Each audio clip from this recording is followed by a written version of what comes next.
नमस्कार, आप देख रहे हैं न्यूज 18 का डिजिटल प्लेटफॉर्म। मैं हूं आपके साथ सृष्टि शेखर। केंद्र सरकार के कर्मचारियों और पेंशनर्स के लिए इस समय दो बड़ी खबरें चर्चा का विषय बनी हुई है। पहली खबर 8वें वेतन आयोग से जुड़ी है, जिसकी गतिविधियां अब तेज पकड़ती दिखाई दे रही है। दूसरी खबर महंगाई भत्ते यानी कि डीएसए में संभावित बढ़ोतरी को लेकर है, जिसकी घोषणा सितंबर महीने में होने की उम्मीद जताई जा रही है। अगर आप केंद्रीय कर्मचारी हैं, पेंशनर हैं या आपके परिवार में कोई सरकारी कर्मचारी है, तो ये जानकारी आपके लिए बेहद महत्वपूर्ण है, क्योंकि आने वाले कुछ महीनों के लिए लिए जाने वाले जो फैसले हैं वो करोड़ों लोगों की आय, पेंशन और आर्थिक स्थिति पर सीधा असर डाल सकते हैं। तो आइए विस्तार से जानते हैं 8वें वेतन आयोग का काम कहां तक पहुंचा है, कर्मचारियों ने कौन कौन सी मांगे रखी है, डीए में कितनी बढ़ोतरी हो सकती है और आखिर इसका फायदा कितना मिलेगा और किसे मिलेगा।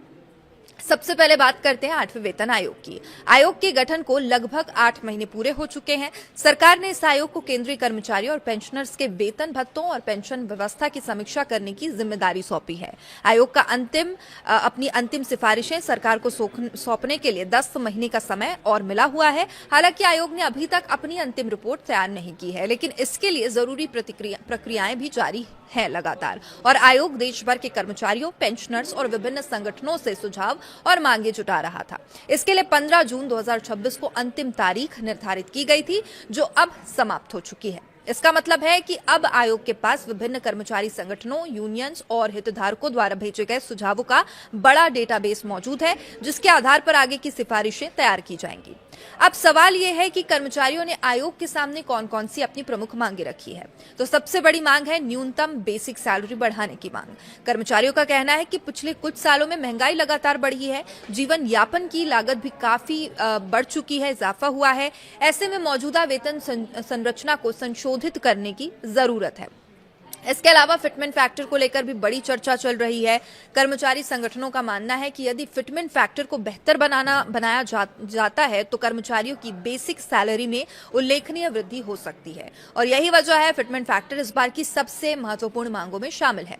पेंशनर्स ने भी आयोग के सामने अपनी चिंताएं रखी है। उनकी मांग है कि पेंशन व्यवस्था को और मजबूत बनाया जाए, ताकि सेवानिवृत्ति के बाद आर्थिक सुरक्षा सुनिश्चित की जा सके।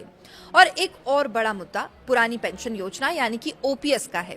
देश भर के कई कर्मचारी संगठन लगातार पुरानी पेंशन योजना को बहाल करने की मांग कर रहे हैं।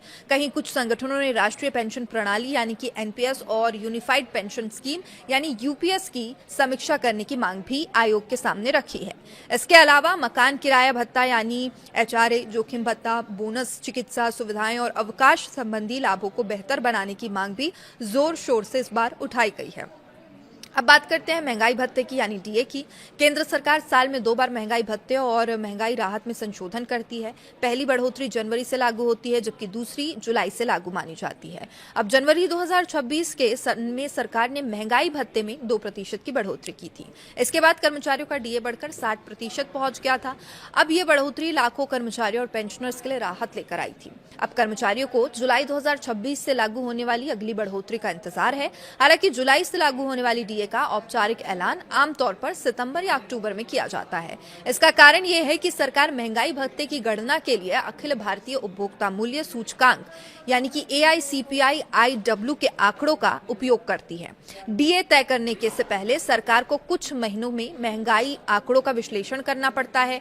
अप्रैल 2026 तक के आंकड़े सामने आ चुके हैं और अब मई और जून के आंकड़ों का इंतजार किया जा रहा है। इन आंकड़ों के आने के बाद सरकार अंतिम गणना करेगी और उसी के आधार पर डीए बढ़ोतरी की घोषणा की जाएगी। अब विशेषज्ञों का मानना है कि यदि महंगाई का स्तर मौजूदा रुझान के अनुरूप रहता है तो कर्मचारियों को एक और बढ़ोतरी का लाभ मिल सकता है। हालांकि अंतिम फैसला सरकार द्वारा आधिकारिक घोषणा के बाद ही स्पष्ट होगा। कर्मचारियों के लिए अच्छी बात यह है कि जब भी डीए बढ़ोतरी की घोषणा होगी, उसका लाभ जुलाई 2026 से प्रभावी माना जाएगा। यानी कर्मचारियों को बढ़े हुए डीए के साथ साथ एरियर का लाभ भी मिल सकता है। अब बात करते हैं आयोग की मौजूदा गतिविधियों की। 8वां वेतन आयोग केवल दस्तावेजों और रिपोर्ट के आधार पर निर्णय नहीं लेना चाहता।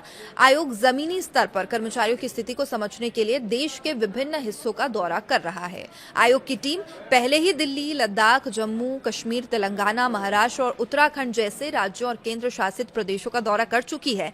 इन दौरों के दौरान आयोग ने कर्मचारियों, अधिकारियों और कर्मचारी संगठनों के प्रतिनिधियों से मुलाकात की थी, उनकी समस्याओं को सुना था, अपेक्षाओं को समझा था। अब आयोग का अगला दौरा उत्तर प्रदेश की राजधानी लखनऊ में 22 और 23 जून को प्रस्तावित है। इसके बाद 6 और 7 जुलाई को ओडिशा की राजधानी भुवनेश्वर और इसके बाद 9 और 10 जुलाई को पश्चिम बंगाल की राजधानी कोलकाता में बैठकों का आयोजन किया जाएगा। इन बैठकों का उद्देश्य कर्मचारियों की वास्तविक जरूरतों को समझना, विभिन्न क्षेत्रों की परिस्थितियों का अध्ययन करना। आयोग चाहता है कि बेहतर तरीके से कर्मचारियों की मांगों को, उनके सुझावों को समझा जाए और उनकी अंतिम सिफारिशें देश भर के कर्मचारियों की वास्तविक चुनौतियों को ध्यान में रखते हुए तैयार की जाए।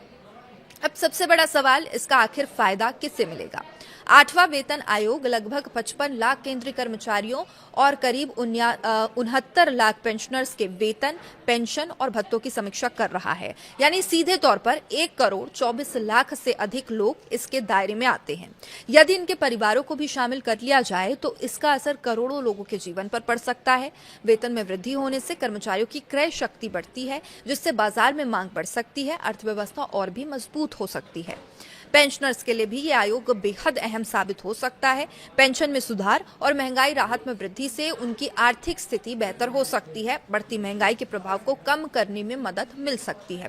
फिलहाल सभी की नजरें 2 बड़े घटनाक्रमों पर टिकी है। पहला, सितंबर 2026 में संभावित डीए बढ़ोतरी और दूसरा 8वें वेतन आयोग की आगामी सिफारिशें। आने वाले महीनों में आयोग विभिन्न राज्यों का दौरे से जो प्राप्त सुझाव हैं, आर्थिक परिस्थितियों का विस्तृत अध्ययन करेगा और इसके बाद एक अंतिम रिपोर्ट तैयार कर केंद्र सरकार को सौंपा जाएगा और उसके आधार पर उस पर बढ़ोतरी की जाएगी। अब यह देखना दिलचस्प होगा कि आयोग कर्मचारियों और पेंशनर्स की मांगों को किस हद तक अपनी सिफारिशों में शामिल करता है, सरकार उन सिफारिशों को किस रूप में लागू करती है। लेकिन फिलहाल इतना तय है कि केंद्रीय कर्मचारियों और पेंशनर्स के लिए आने वाले महीने बेहद महत्वपूर्ण रहने वाले हैं। डीए बढ़ोतरी की उम्मीद और 8वें वेतन आयोग की गतिविधियां दोनों ही लाखों परिवारों की आर्थिक योजनाओं को प्रभावित कर सकती है। इस विषय पर आपकी क्या राय है? आपको क्या लगता है 8वें वेतन आयोग में कर्मचारियों की प्रमुख मांगे पूरी होंगी और जितनी बढ़ोतरी होगी क्या वो काफी होगी? जुलाई 2026 के लिए डीए में कितनी बढ़ोतरी होनी चाहिए, हो सकती है? अपनी राय कमेंट करके जरूर बताइएगा। वीडियो पसंद आए तो इसे लाइक करें, शेयर करें और ऐसी ही महत्वपूर्ण सरकारी कर्मचारी अपडेट्स के लिए चैनल को सब्सक्राइब करना ना भूलें। नमस्कार।